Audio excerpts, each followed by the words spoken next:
Okay, so if you're here for an epic story about how I broke my legs while fighting a bear on a snowboard in the Sahara Desert, you're gonna be severely disappointed, because these stories are quite dumb, as you could tell by the fact that they all happened when I was a kid. So I need to preface this by saying, I was a super sensitive kid. I don't know why, but I would just get offended super easy and would overreact when I got hurt and avoided all situations where I might possibly feel an ounce of pain. Like football, or even games where you run around like tag.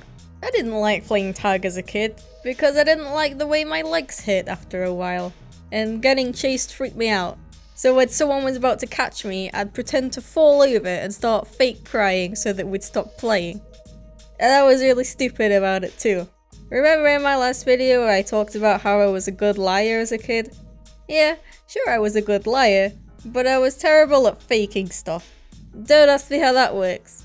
But when we would play tag, for example, I wouldn't even try to look like I'd fallen over, because I might accidentally hurt myself if I pretended to fall over too fast, obviously.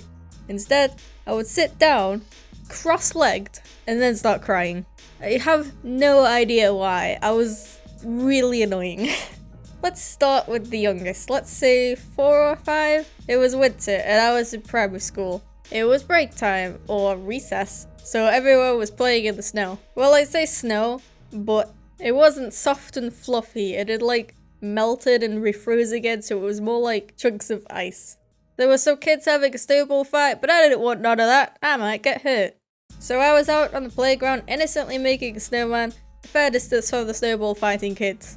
And one of these kids just happened to be the strongest girl in the class. Like, this girl was strangely strong for a kid. She'd constantly get into trouble for accidentally hurting other kids for like giving them a hug or something. And it just so happened to be her who launched a snowball at this other kid who moved out of the way just in time for it to smack me right in the face. I didn't know what happened. All I knew was my face was wet, cold, and stinging.